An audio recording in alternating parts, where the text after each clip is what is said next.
ہمارا یقین یہ ہے ہاں جی اللہ تو پالتے ہیں، لیکن بغیر دکان کے کیسے پالیں گے؟ بغیر کھیت کے کیسے پالیں گے؟ بغیر نوکری کے کیسے پالیں گے؟ میرا آپ سے سوال ہے، اصحاب کہف کو اللہ نے 300 سال غار میں رکھ کر پال کر دکھایا، بتاؤ کون سی دکان تھی؟ سورہ کہف پڑھتے ہو نا؟ ہر جمعے کو پڑھنے کی ترغیب ہے، ہر جمعے کو پڑھنے کی ترغیب ہے۔ جو ہر جمعے کو پڑھے گا وہ فتنوں سے بچ جائے گا اگلے جمعے تک۔ اور حدیث میں اس کا مفہوم ہے اگر دجال بھی نکل آئے نا تو دجال کے فتنے سے بھی بچ جائے گا۔ اس واقعے میں آپ تفسیر پڑھنا کبھی اس کی۔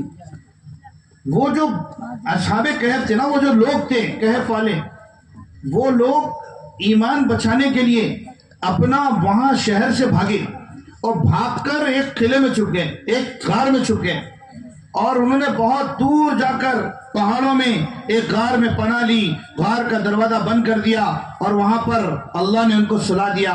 میرے دوستو بزرگوں، دن 2 دن، سال 2 سال، مہینہ 2 مہینہ نہیں، 300 سال تک سو گئے۔ کتنے سال تک؟ 300 سال تک سو گئے۔ 300 سال کے بعد جب آنکھ اللہ نے کھلی، اٹھے تو بھوک لگنے لگی، سارا سسٹم برابر ہے۔ اگر ایک 2-4-5 گھنٹے نیند کی گولی کسی کو کوئی دوا میں دے دیا ڈاکٹر، کھا کے اٹھا تو کمر ہاتھا پیرا پکڑ لیتے، اتنی دیر سو گئے تھے زیادہ بول کے۔ قربانی کا گوشت صبح میں آیا، دوپہر تک فریج میں نہ رکھ دیے تو پیلا پڑ جاتا، نیلا پڑ جاتا، بو آنے لگتی، بچا نہیں سکتے بغیر فریج کے۔ اور یا اللہ بغیر کسی سسٹم کے کتنے سال؟ ارے بولو نا کتنے سال؟ 300 سال سلا دی۔ بولو لا الہ الا اللہ۔ یہ ہے میرے دوستو، ہے اس اللہ کی یقین کو پیدا کرنے کی ضرورت ہے میرے دوستو بزرگ۔ اللہ ہمارے ساتھ ہے، ہماری شرک سے زیادہ قریب ہیں، ہماری مدد کرنا چاہتے ہیں۔ اللہ نے وعدہ فرمایا ہے زمین کی خلافت تو مسلمانوں کے لیے ہے بشرطے کہ تم مومن ہو۔ ایمان تو لائے اندر میں، ملاوٹ والے ایمان پر زندگی گزر رہی ہے۔ یونس علیہ السلام کو مچھلی کے پیٹ میں زندہ رکھ کر دکھایا، کتنے دن؟ 40 دن تک۔ کتنے دن تک؟ ارے بولو کتنے دن تک؟ مچھلی کے پیٹ میں زندہ ہے، کوئی دکان نہیں ہے، کوئی جاب نہیں ہے، کوئی نوکری نہیں۔ اللہ بتا رہے ہیں قدرت ہماری ہے، طاقت ہماری ہے، جو چاہے کرتے ہیں، جب چاہے کرتے ہیں، کرنے میں کسی کے محتاج نہیں ہیں۔ ابراہیم علیہ السلام کو آگ میں ڈالا جا رہا ہے۔ میرے دوستو بزرگوں، انبیاء کے ساتھ غیبی تائیدات کے واقعات جب تک اس کے مذاکرے نہیں کریں گے، صحابہ کے ساتھ غیبی تائیدات کے مذاکرے جب تک اس کی مذاکرے اپنی مسجدوں میں، اپنے گھروں میں نہیں کریں گے، باطل کی ہر حربے سے متاثر ہوتے جائیں گے، ڈر کر خوف سے زندگی گزاریں گے۔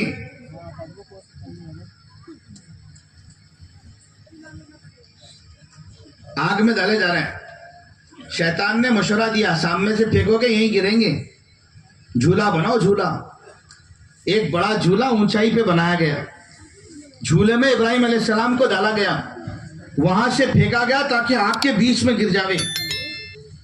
آگ دہکائی گئی، مہینوں آگ دہکتی رہی، انتظام ہو رہا ہے اللہ کے حبیب کو، اللہ کے خلیل کو ختم کر دینے کا نظام۔ سارا نظام بنانے والے، دنیا والے نظام بنا رہے ہیں، پوری دنیا دیکھ رہی ہے کہ اس آگ میں ڈالے جائیں گے، ختم ہو جائیں گے، اور اللہ کو بھی دکھانا تھا اپنی طاقت کو۔ میرے دوستو بزرگوں، آگ میں ڈالنے کے لیے جھولے پہ چڑھا دیے گئے، وہاں سے نکالے گئے، جھولے سے نکل چکے ہیں، آگ میں جا رہے ہیں۔ اس بیچ کے راستے میں سیدنا ابراہیم علیہ السلام کی ملاقات حضرت جبرائیل علیہ السلام سے ہو رہی۔ سب سے بڑا سبب ہے ان کی حیت کے بارے میں حدیثوں میں جس کا مفہوم ہے حضرت جبرائیل علیہ السلام کا سر 7ویں آسمان پہ، پیر 7ویں زمین پہ، 600 بازو ہیں، 2 کھول دیں گے، مشرق مغرب شمال جنوب ڈھک جائے گی، ایسٹ ویسٹ ساؤتھ نارتھ سارا ڈھک جائے گا۔ ایسی طاقت والا فرشتہ سب سے بڑا سبب ہو سکتا ہے، سامنے ہے، کہہ رہا ہے کہ میں آپ کی مدد کر لوں، ابراہیم علیہ السلام کہہ رہے ہیں جبرائیل میں مدد کا محتاج تو ہوں لیکن تیرا نہیں. ارے بولو لا الہ الا اللہ. میں مدد کا محتاج تو ہوں لیکن تیرا نہیں، اللہ کی مدد کا محتاج ہوں. مجھے کسی کی مدد نہیں چاہیے، میرا اللہ میرے لیے کافی ہے. جب یہ سارے سبب کا انکار کر دیے، سب کو ہٹا کر اللہ کی طرف متوجہ ہو گئے، پھر اللہ نے بھی آگ کو راحت حکم دیا، قُلْنَا يَا نَارُ كُونِي بَرْدًا وَسَلَامًا عَلَىٰ إِبْرَاهِيمَ. اے آگ سلامتی کے ساتھ ابراہیم پر ٹھنڈی ہو جا. میرے دوستو بزرگوں، آج کئی سو سال گزر گئے ہیں، میں آپ سے پوچھتا ہوں بتاؤ ابراہیم علیہ السلام کو آگ جلائی کہ نہیں جلائی؟ ارے بولو نا، نہیں جلائی. اس یقین کو پیدا کرنے کی ضرورت ہے. اگر یہ یقین پیدا نہیں ہوگا میرے دوستو بزرگوں، پھر ہم حالات کے حوالے ہو جائیں گے. کلمے کو صحیح کرنے کے لیے، اپنے عقائد کو صحیح کرنے کے لیے، اپنے یقین کو صحیح کرنے کے لیے دعوت کی محنت ہے میرے دوستو بزرگوں.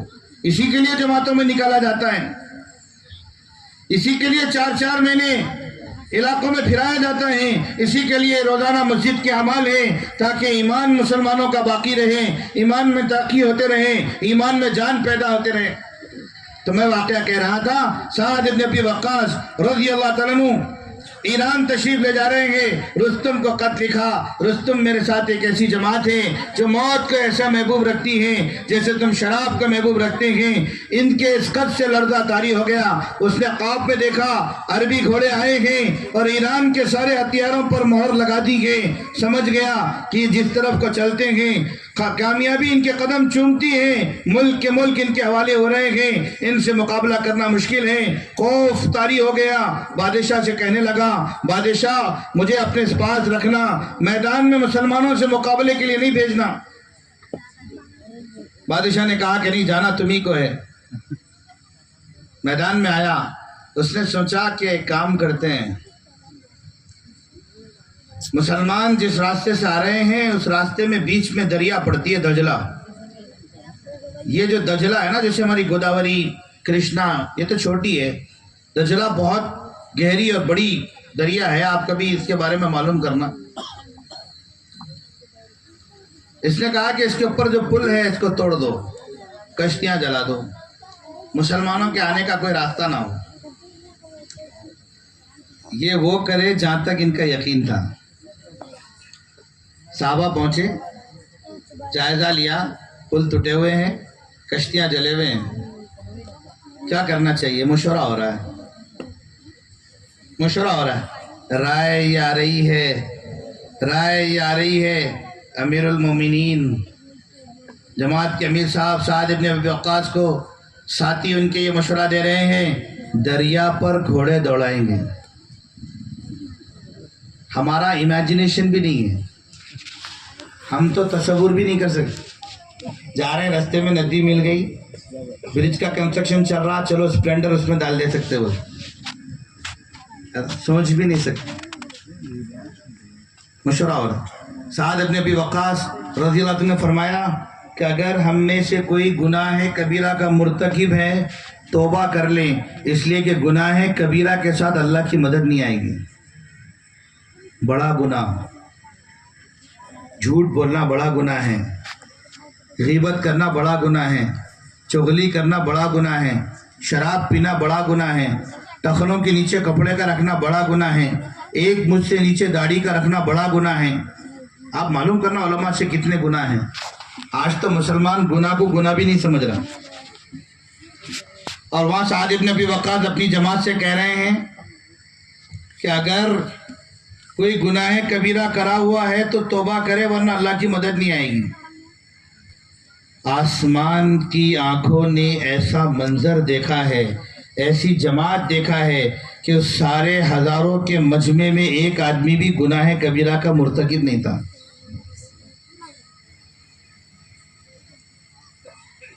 آج تو ہماری مسجدیں بھی بچی بھی نہیں ہیں، گھر تو گھر مسجدیں. فون نکال کر بغیر انسٹاگرام دیکھے کہ نہیں رہ سکتے، نامحرم کو مسجد میں دیکھ رہے ہیں.